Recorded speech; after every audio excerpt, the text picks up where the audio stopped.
Nuclear waste simply tossed into the water. This was the face of waste disposal for decades. Greenpeace activists tried to prevent this, in vain.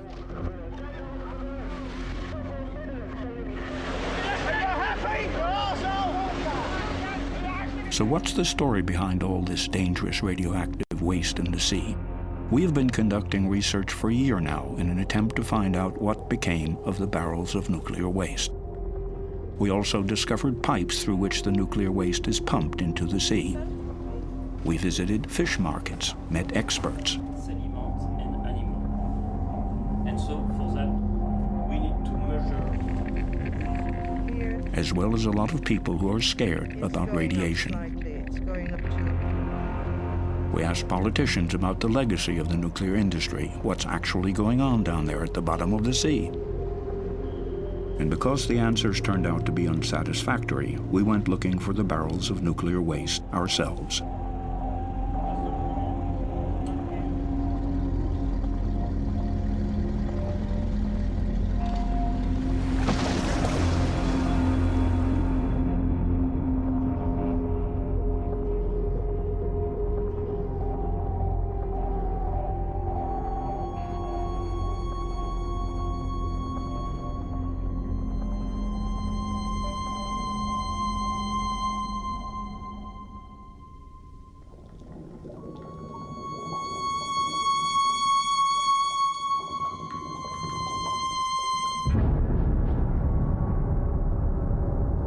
We are going to get to the bottom of what happened in the past. We want to know, where is it radioactive, and what is the source of radiation off the coasts of Europe?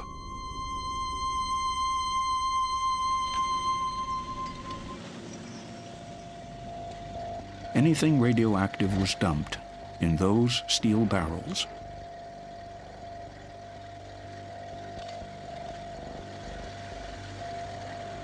Contents: low-level radioactive waste from hospitals, but also radioactive waste from nuclear plants across Europe. For decades, the nuclear industry has used the sea as a dump site.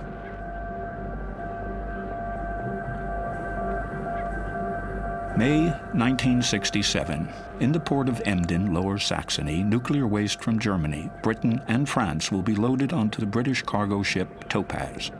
The barrels are to be dumped in at least 4,000 meters of water. The nuclear waste was supposed to be diluted by the water. This is considered to be an absolute certainty. The British crew of the Topaz dumps the radioactive load into the sea. More than 100,000 tons of nuclear waste disappear into the North Atlantic, the Irish Sea, but also into the shallow waters of the English Channel.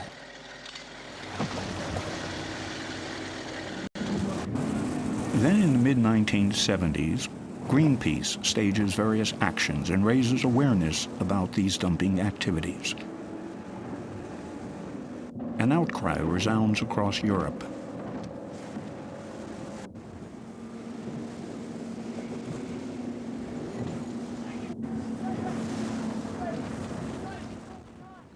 "32 years after the boat operations in the Atlantic, we meet two of the activists from that time at the Greenpeace offices in Hamburg.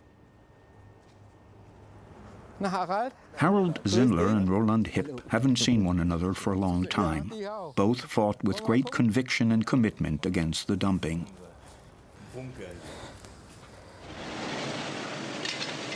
We show Harold Zindler the video footage. Even today, years later, a chill runs down his spine. This is cynical.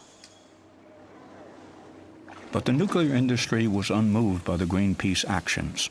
The dumping continued. Environmentalists were criminalized and attacked.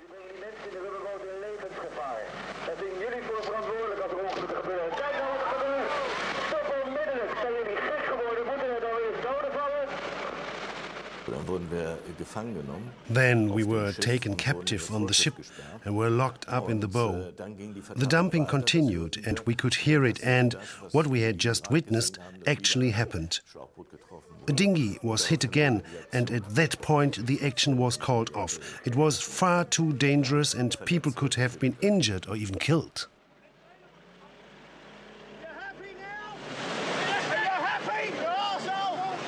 These events took place more than 3 decades ago. What has happened to the nuclear waste down there on the ocean floor since then? Who knows anything more about it? Come in. Thank you.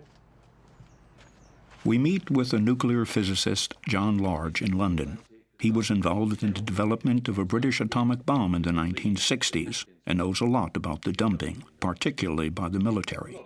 Large owns an extraordinary souvenir, a non-radioactive fuel rod from the Sellafield nuclear facility.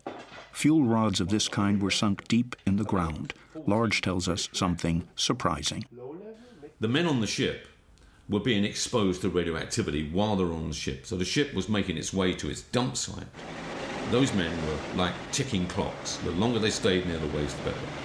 So it was on the captain to actually reach his allocated dump site within a certain time. If the ship ran into weather difficulties or was making a bad headway, it was slow, the captain was not concerned necessarily about where to dump the waste, but the time that the crew were being, and himself, were being exposed to radioactivity. So when the clock ran out, that's when they dumped. So there can be no assurance that the radioactive waste was dumped where the civil servants said it was dumped. So how can these barrels ever be located for, say, control purposes?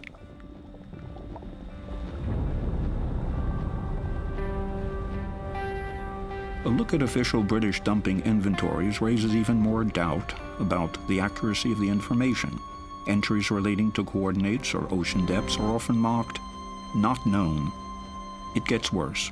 Even when it comes to information regarding radioactivity, we repeatedly read "not known, not known, not known." This is according to an inventory of dumpings in the Irish Sea. Who could possibly know where the barrels are located? Perhaps the UK Health Protection Agency, HPA, might be able to help, as it is responsible for radioactive waste.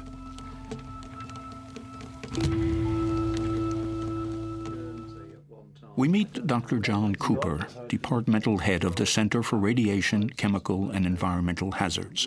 He knows all about the problem of dumped nuclear waste barrels. Can it really be that the dumping inventories are incorrect? I would be surprised if there were other disposals which were not included, but of course you cannot completely exclude that. The military did never tell you what they dump. So what do you do with this fact? Well, I think at some point you have to rely on the information you've got.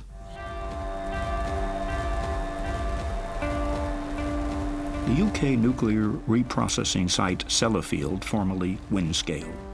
The atomic waste also came from here and disappeared into the Irish Sea, into the Channel, into the Atlantic. The suspicion, highly radioactive nuclear waste may have been dumped. It was officially banned.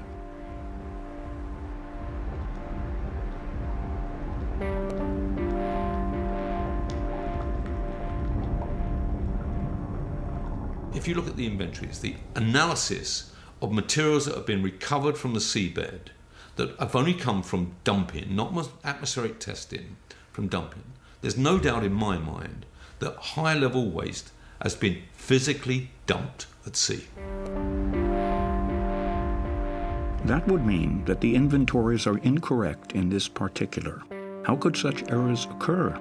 Are they actually errors at all, or was it intentional?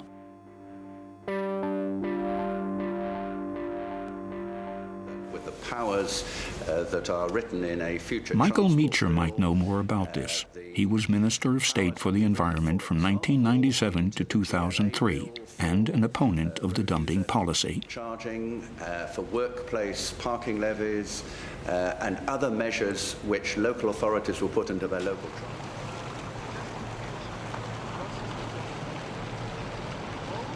Today, the former senior minister in Tony Blair's cabinet is an ordinary backbencher. We show him the inventories. Who made false statements? Who knew anything about the dumpings? I'd be very glad to have a copy, and it's often likely to be a minor. The Commission will give guidance and advice to ensure that I suspect that that was an agreement between the Ministry of Defence, the Army, and the nuclear industry. I presume this was, I won't say a plot, but this was an agreement between them all to do something which they would rather not anyone knew about. And that's why it's now impossible to get the information about exactly what was dumped, where it was dumped. I think we have a pretty good idea where it was dumped, but we don't know, and the quantity of it we certainly don't know, and the effects of dumping that in the sea over decades or centuries, again, we don't know. I mean, this is a sort of conspiracy.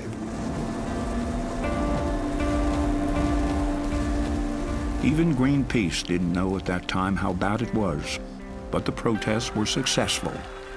The dumping of nuclear waste was forbidden worldwide in 1993. Greenpeace activists were celebrated as heroes, as in the case here in Vigo, Spain. For more than half a century, barrels of nuclear waste had been dumped into the sea in keeping with the motto at the time: the solution of pollution is dilution.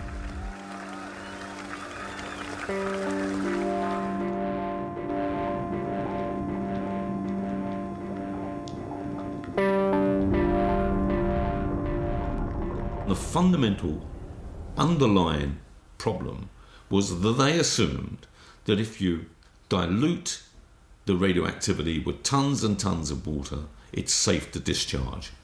If you dump solid radioactive waste and it dissolves in tons and tons and tons of water, then it's safe to dispose of it in that way. And that is being proved wrong time and time and time again.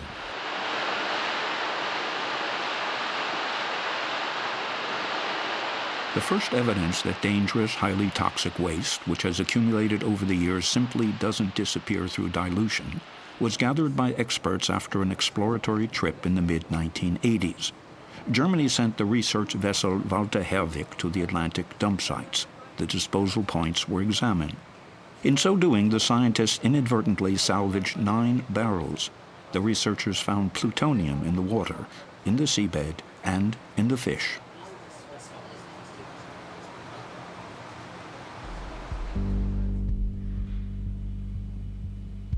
Internal papers from the Atomic Energy Agency, IAEA, state increased concentrations of plutonium in the dump sites indicate plutonium leaks from the barrels. So now the toxins have finally arrived in the biosphere.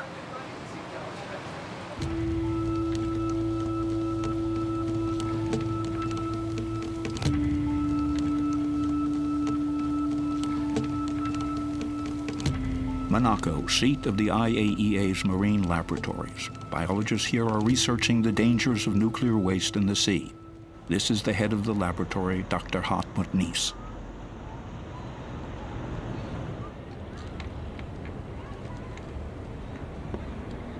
The experts feed contaminated food to marine animals. They want to find out how it will affect the organisms. Dr. Nies and his colleagues are also in charge of the barrels of dumped nuclear waste.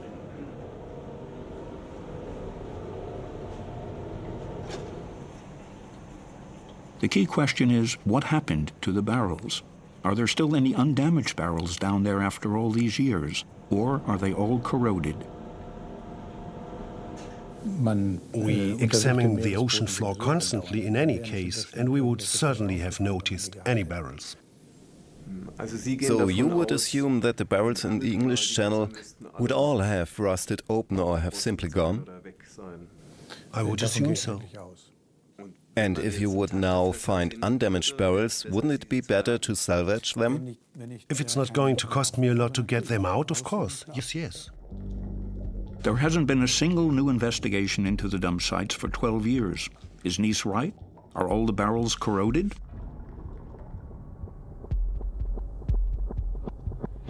We decide to have a look for ourselves. Herd Deep, an underwater channel in the channel close to the Channel Islands, is the only dump site within range of our resources and capabilities.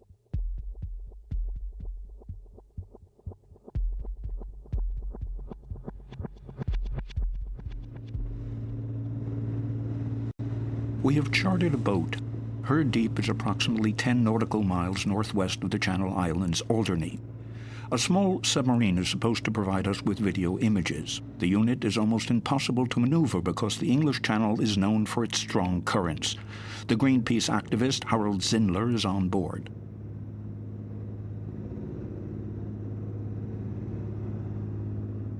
If I had the resources, I would fetch up a barrel immediately and dump it on the doorstep of those responsible. It is irresponsible. More than 28,000 barrels of nuclear waste have been dumped there. It's unbelievable. Her deep's special attribute: thousands of barrels of nuclear waste are not stored at a depth of 5,000 meters, but are sitting there in a mere 100 meters of water. Tension mounts. According to the inventories, there are munitions from the war down there, as well as nuclear waste.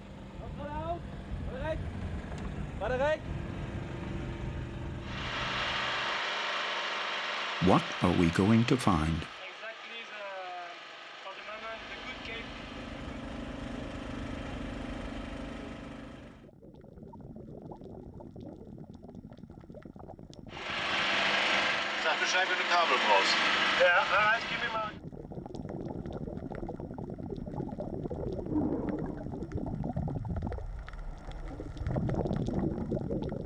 We filmed a nuclear waste barrel on the first dive, undamaged. So there are sealed barrels still down there which could be salvaged. Of course, we are not permitted to salvage the barrel.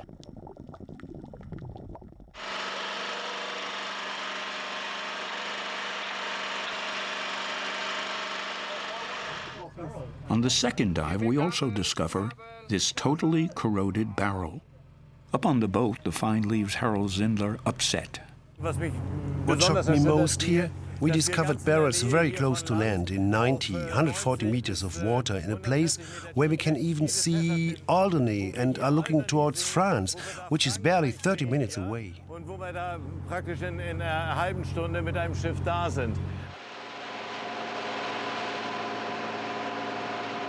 We return to Alderney. What does this find mean for the residents of the island?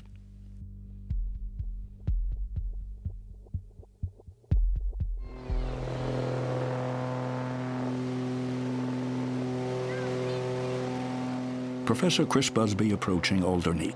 The physicist was here decades ago. A doctor had asked him to come. There was an unusually high incidence of cancers on the island.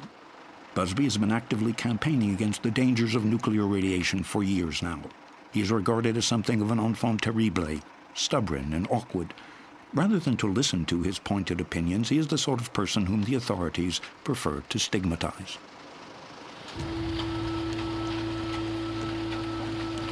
Alderney is a peaceful place. Time passes more slowly here than elsewhere. It has a total of 2,400 residents.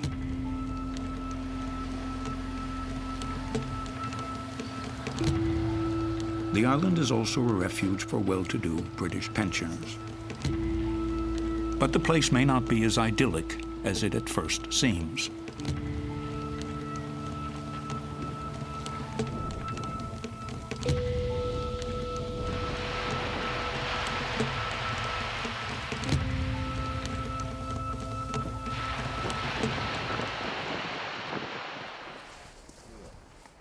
To our surprise, Busby first of all takes us to the cemetery. According to the thesis, you have to look for the victims. That will tell you more than any maximum radiation levels. 35. Where? There. No, for 50. So you only need to find one case of childhood leukemia on the whole island, and you've got an answer. You've got too many childhood leukemias. Too many. Another LIAM. We try to find out whether there really is an increased incidence of cancer deaths. However, the UK government keeps the precise statistics under lock and key. Data protection policy. Perhaps we'll find clues on the island. We take a stab at it and ask in the residential area near the cemetery about causes of death. One of the estate agent's first wives died from a brain tumour, and then when we came over a few years ago, his second wife has had a brain tumour, but I think she's all right now. and there was actually a series on the television in England about operations where they filmed them live, and they filmed a chap having a brain tumour removed, and we found out that he was from Alderney, and he in fact died last year. But I think there's been a child here, at least one child with a brain tumour. We're going back to England. Statistically speaking, this would be very noticeable, but the authorities have only one thing to say to Chris Busby. Everything is fine. Wow. You're right. Watch out. The professor goes with us to the beach. He wants to measure radiation. The competent UK authorities argue that both the quantity and levels of radiation were far too low to cause harm to people.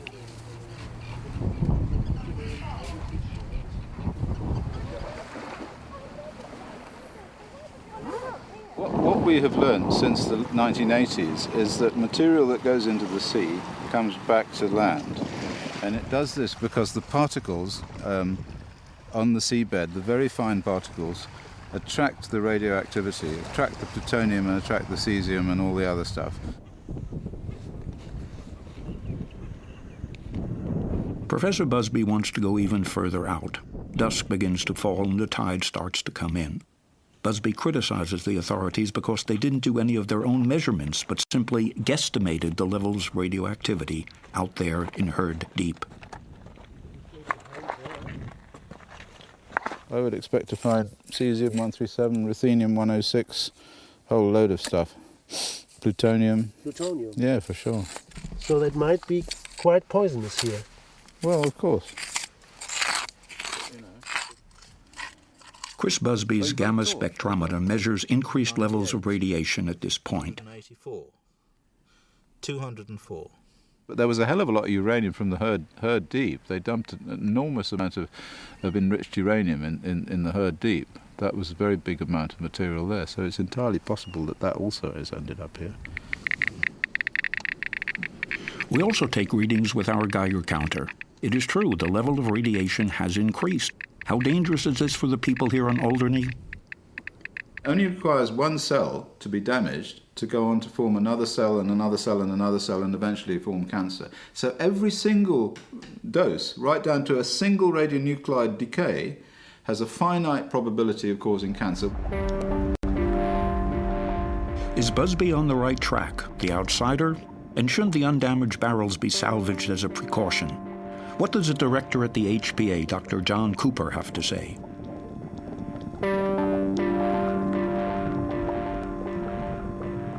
I don't think there was a great risk, a significant risk from the disposals at Herd Deep. Even if it is only 100 meter. Yeah, it's probably something you wouldn't do these days. I think the best way of approaching this is to leave the material where it is. We chase up the Atomic Energy Agency, competent in these matters. How does the agency evaluate the dangers of these dumped barrels? We have seen that the sea's capacity for dilution is so vast. We have seen in the discharges from Sellafield and La Hague, which have drifted with the currents over many years, that if this water were not seawater, then it would be suitable as drinking water. However, there are differing opinions about this. Professor Klaus Gruppen has published textbooks on radiation protection. So, what about dilution in seawater to levels that would meet the standards required of drinking water? And is everything really hunky-dory? If the amount in which it is diluted is infinitely vast, if I discharge it into outer space, then it might be well diluted. But the Earth is a very small celestial body, and the concentration is constantly growing. Our conclusion: the radioactivity is only spreading out instead of disappearing altogether through dilution. There are no exact details about the location and number of barrels, and there is disagreement as to whether they should be salvaged.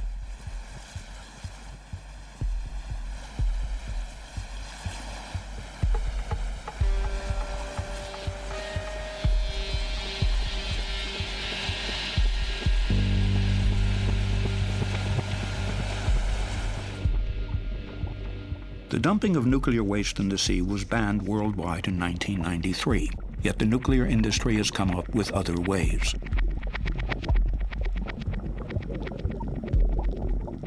They no longer dump the barrels at sea. They built kilometers of underwater pipes through which the radioactive effluent now flows freely into the sea.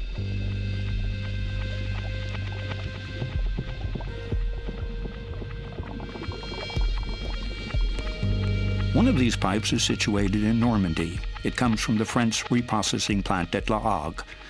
Greenpeace protested here too, underwater.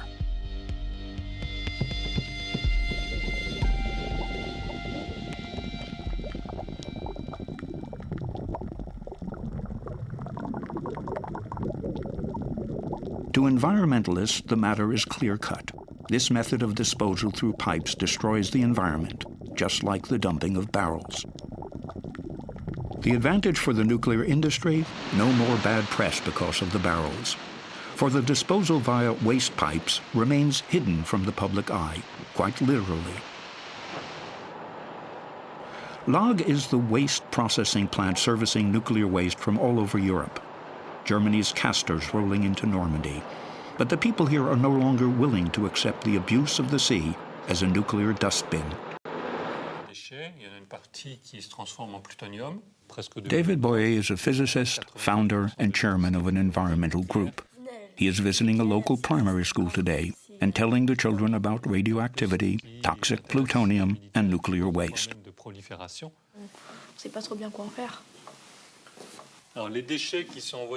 David Boyer asks us to come with him to the fish market.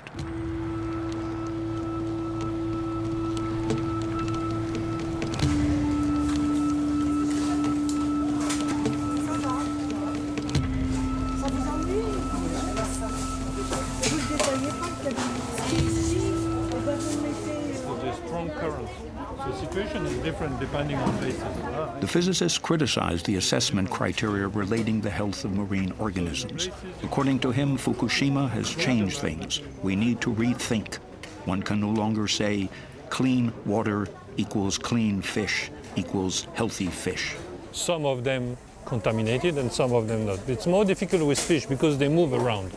So one fish picked up someplace, might have been in a radioactive place, get contaminated. So in these mussels, you might find something.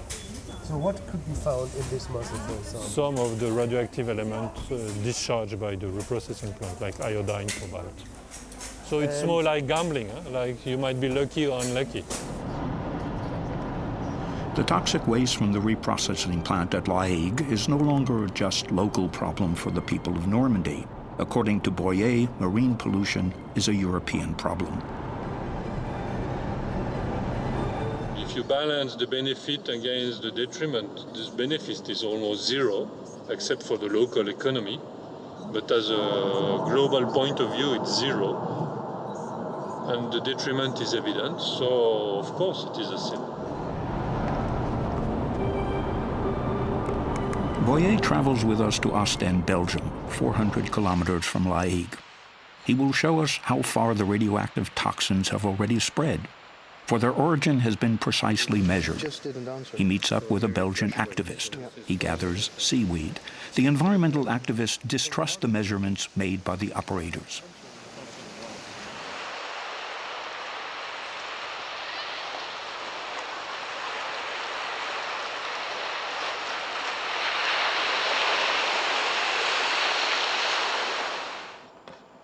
Boyer travels with us to Holland. He wants to collect seaweed samples for his lab here as well.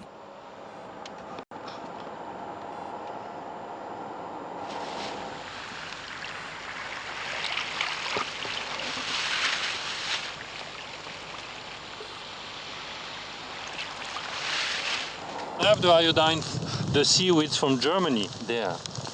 We collect, this was sent to Accra by a German friend of us who was worrying, is there iodine contamination from La Hague up to Germany?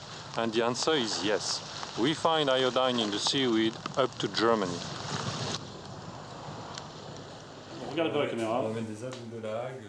We are back in Accra's labs, the Citizens Initiative. The water that was just brought here by volunteers has given a 5-fold higher tritium value than the rating supplied by the French operator Arriva.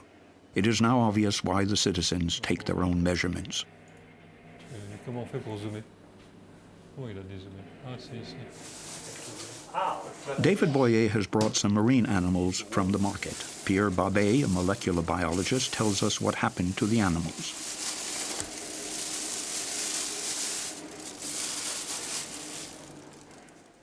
We now know that there is a very good exchange between the deep sea and the upper water layers. The radioactive toxins accumulate in the food chain. This little worm here, for example, can contain 2,000 to 3,000 times more radioactivity than its environment. It is then eaten by the next biggest creature and so on. At the end of the food chain, we discovered damage to the reproductive cells of crabs. And this damage, these genetic defects, are inherited from one generation to the next. And the effects and the mechanism of human cells and animal cells are the same? Yes, yes. I don't know, a cell in human or in animal, it's the same.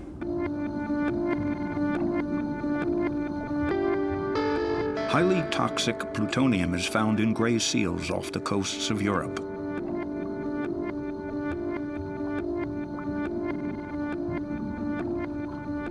Radioactive cesium has been found in porpoises.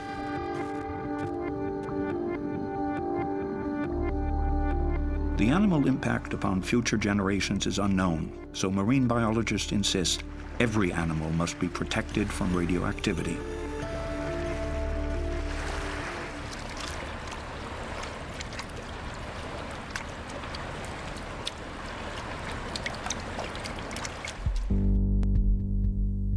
But how dangerous is the nuclear waste in the sea for us humans? We look for answers to this question in the UK, in Sellafield. There have been some alarming reports from there. The second disposal pipe for Europe's nuclear waste is located in the north of England.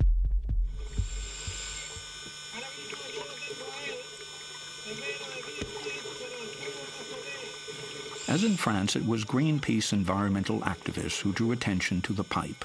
That was in 1997. Also present, the then 35-year-old Sean Burney. And the electricity.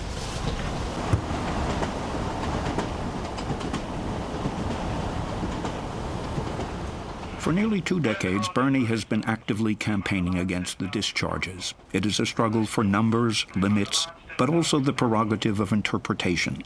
Burney is concerned about the people here on the coast.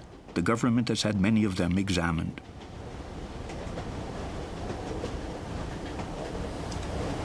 You see here, along this coast, there are people living on this beach.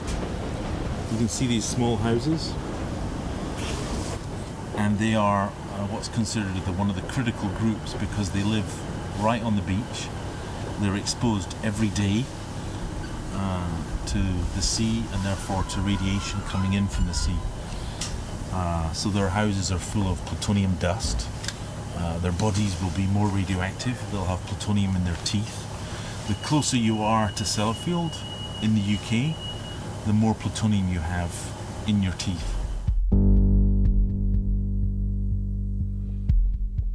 The pipe from Sellafield is clearly visible only from the air. But how could the disposal contractor bypass the ban on discharges? Nuclear waste is still being dumped in the sea. The operators argue this is land-based disposal and therefore legal. It has been approved by the authorities.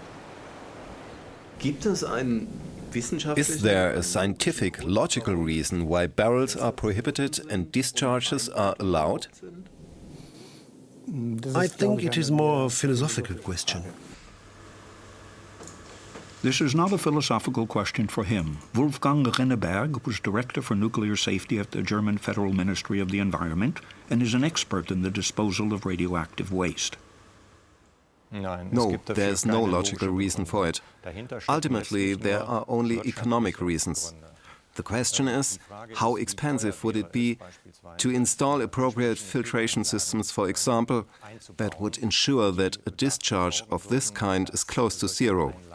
Perhaps this plant would prove to be uneconomical. That's what's behind it. There's no evidence of a physical reason or any other reasons for that matter. Every day, more radioactive swill flows into the Irish Sea. Nuclear waste from Sellafield can now be found on the Norwegian coast.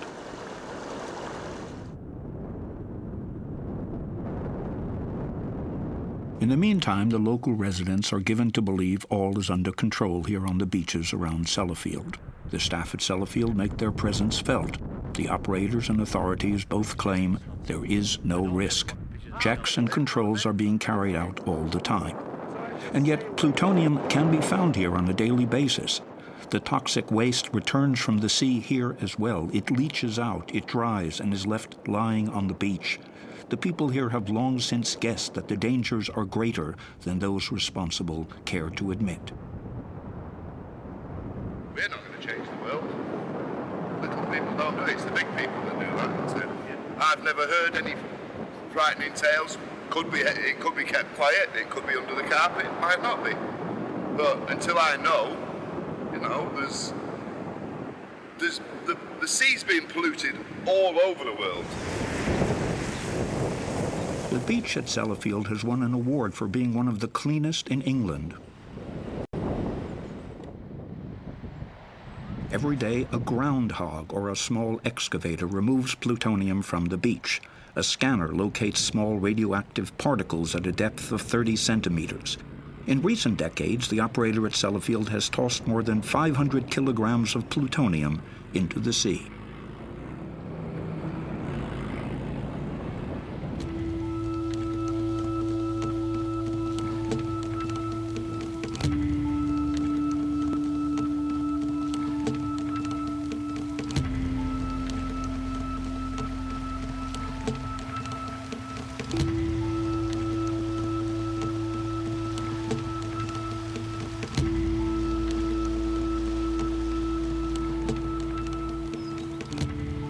A woman from the Netherlands, Janine Alice Smith, lived inland from Sellafield for many decades. She is positive that the British authorities are playing down the problem of radioactivity.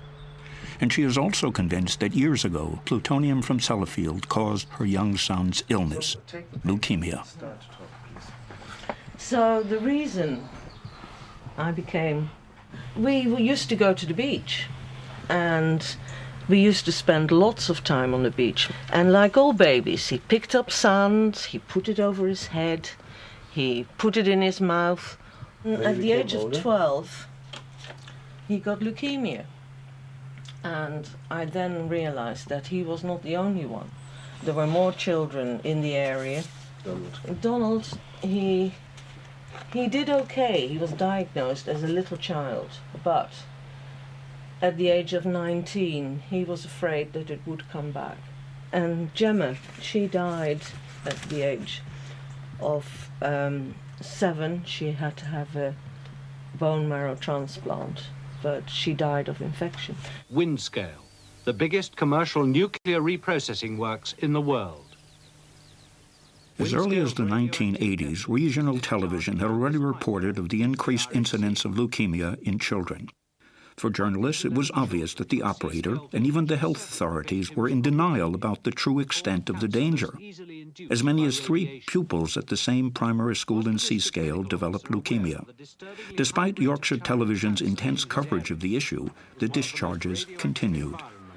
In the world. The radioactivity here can be measured quite simply with a Geiger counter. It's in the mud and it's on the beach. Scientist Dr. Philip Day is measuring this radioactive pollution. We tried to find out if there was any truth in these reports. It is strictly forbidden to film around the reprocessing plant at Sellafield, nor is it possible to take photographs on site, nor can we get near to the discharge pipe. It proves difficult to arrange an interview. As a last resort, we finally meet in the car park in front of the plant. What is the link between the radioactive waste and the leukemia cases? Obviously, the leukemia issue is a difficult one. It's been investigated for years by the UK medical authorities, who are the right people to investigate that sort of issue. And their conclusions are that the leukemia excesses around Sellafield, in one particular locality, cannot be due to our operations. On the basis of that reasoning, the beach remains open in spite of the plutonium finds. It has been long since assumed within the scientific community that chronic poisoning, even low radiation doses, can trigger cancer. We drove 10 kilometers inland because it is also possible to find the toxic deposits here. The level of radiation has increased on this riverbank. Janine Alice Smith and Sean Burney show us. It's going up slightly. It's going up to about 30, so that is 3 times nearly what we found sort of lower on the road when we started. And this is a spot which is freely accessible to the public. A bridle path leads along the riverbank. Burney and Alice Smith are critical of the authorities. They believe that they are being deliberately imprecise about their work.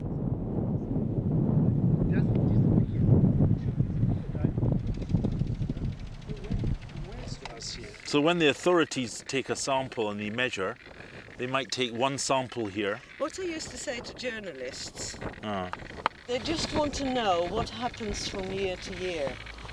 They don't want to know what happened 50 years ago. And, you know, they try and hide that, but it's there. So you don't take deep samples, they don't take deep samples. They take surface, very few samples are taken. So they get the evidence that they're looking for rather than what would be in the interests of public health. The authorities haven't even measured plutonium at this spot.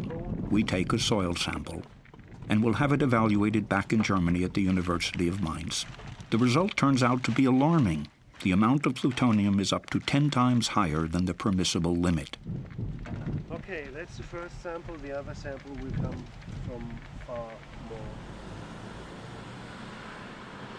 How dangerous is it to live in Sellafield? Professor Richard Wakeford from the University of Manchester doesn't think it's that dangerous. The operators like to quote him. After having worked for almost 30 years in the nuclear industry, he is considered to be one of the luminaries on the subject of radiation risks. Yeah, well, I think that's... I bet we go into the corner over there. Prepare the chair over there. Sure, okay. I assess the risks from radiation in an aircraft flight or living in Seascale to be very small, and it should really not be of major concern to parents or anyone else. There are much more important things to be worried about. There are 2 major ideas. Either childhood leukemia is a rare response to a common but as yet unidentified infection, or large-scale urban-rural population mixing, there has been an increase of childhood leukemia. I mean, that's very compelling epidemiological evidence. Conclusion. Either a virus or population mixing around Sellafield is responsible for cancer, but not the highly toxic nuclear waste from the sea? I mean, there was... We are confused and ask a German expert, the physician Klaus Hoffmann, a member of the various German federal government's radiation protection committees. We meet the busy scientist in a Bonn hotel. What do you say when UK experts stand there and proclaim that these connections don't exist? Well, they are simply wrong. There is little evidence for the population mixing hypothesis, and there is absolutely no evidence of the virus hypothesis. There is neither a virus, nor are there antibodies. In other words, forget this whole infection hypothesis. These hypotheses that have arisen primarily to explain away any risk from radiation. Das Strahlenrisiko eben wegzudiskutieren. It is no longer possible to explain away radiological risks contained in internal IAEA documents. Here we read of the advantages, low energy costs, jobs. But there is also a record here of the very things Professor Wakeford is refuting. Radiation is indeed responsible for shorter life expectancy and premature death. Cancer is also named as the cause: leukemia, bone cancer, thyroid cancer, lung cancer. Here are private videos from a children's cancer ward in Wales. Professor Chris Busby sent them to us.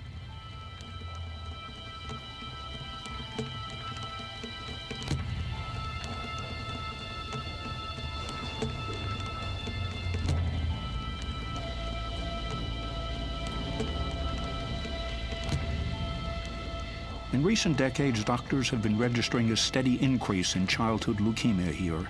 For the little ones, the treatment is torture. Everyone is convinced that the leukemia comes from Sellafield. Chris Busby asked us to visit him again.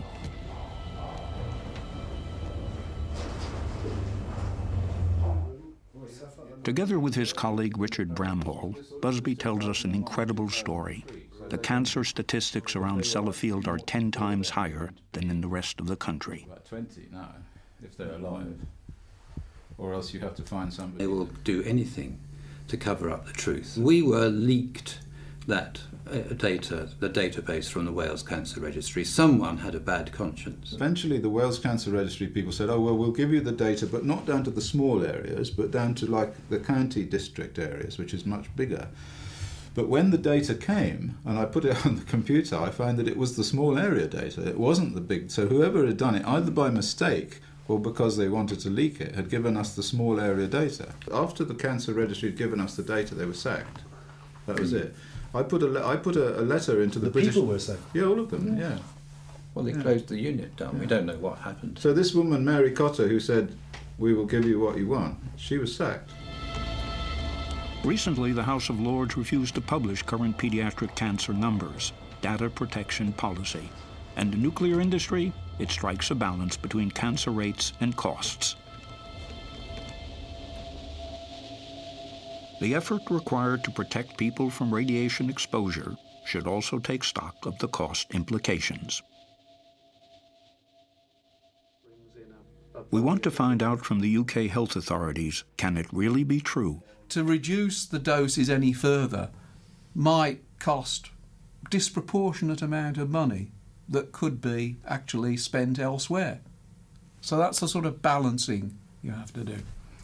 Is that supposed to mean that you are prepared to accept a number of cancer deaths? To keep the costs of discharging atomic waste into the sea as low as possible? You are doing that comparison. I'm reading that. Mm-hmm. And that's no different to what happens in many other areas of decision-making in society. Where do such cost-benefit considerations come from? In our research, we come across the influential ICRP, the International Commission on Radiation Protection. The group operates as an independent charity for the benefit of the public. A request for an interview with the director is refused. But we find a lecture on the internet by the former chairman, Roger Clark. Society's changed. If you went He elucidates the cost-benefit principle. Clark cites Epicurus's utility ethic. Some examples of the needs of the many outweigh the needs of the few, right? Everybody The needs of the many outweigh the needs of the few. was a good thing. So you vaccinated everybody with immunization. Insiders tell us that the ICRP is the elongated arm of the nuclear industry. We also come across Professor Wakeford's name on the website, the expert from the University of Manchester. To our surprise, we also find Dr. John Cooper's name from Health Protection Agency. You are working for the Health Protection Agency. Yes. At the same time, you are in the main body of the ICRP. Yes. So you give yourself the independent scientific Yes. risk from one hand to the other. So Yeah. in Germany, it would be a conflict of interest. A conflict of interest. Yes, that is a problem. The HPA is the ICRP. The ICRP is made up of government institutions, government representatives. So therefore, the HPA, the ICRP, is made up of government representatives.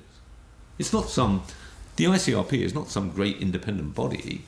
It's made up, people from the HPA attend meetings of the ICRP and set the standards. Truth is, I knew that Even former UK Environment Minister Meacher has to admit his impotence. I, as a minister, my civil servants were not very pleased about this, bringing in people like Chris Busby or other people who are independent scientists like John Large. I mean, they didn't want that kind of confrontation or discussion or debate. I mean, if we had that kind of open, honest exercise, one would feel a lot more confident. But government doesn't want to do this. They just want to go with the official standard view, which actually is the nuclear industry view. And at the coalface, for years now, Sean Burney and Janine Alice Smith have endured much frustration. No one talks openly. The environmental activist and the mother of a son with leukemia are fighting a quixotic fight. I think in a way it's quite a sad place. It used to be a really thriving holiday place. People used to come from all over with trains from all parts of Cumbria. Anger that decisions by governments over many decades have created this nuclear disaster on this coastline, and for most people here, they don't know about it, or if they do know about it, they don't want to know about it. It's out with their control. It's a decision made by government in London. Sellafield and La Hague show that the disposal of waste into the sea was, and still is, a mistake. However, hardly anyone is prepared to admit it officially, because then you would have to deal with tough questions. Who was lying? What can still be salvaged? And who is going to pay for it? From the northeast Atlantic dump sites all the way up to the coast of Norway, nuclear contamination from barrels and pipes is a problem which is deliberately being brushed under the carpet. This can only be resolved by sealing off the pipes and salvaging the undamaged barrels wherever possible.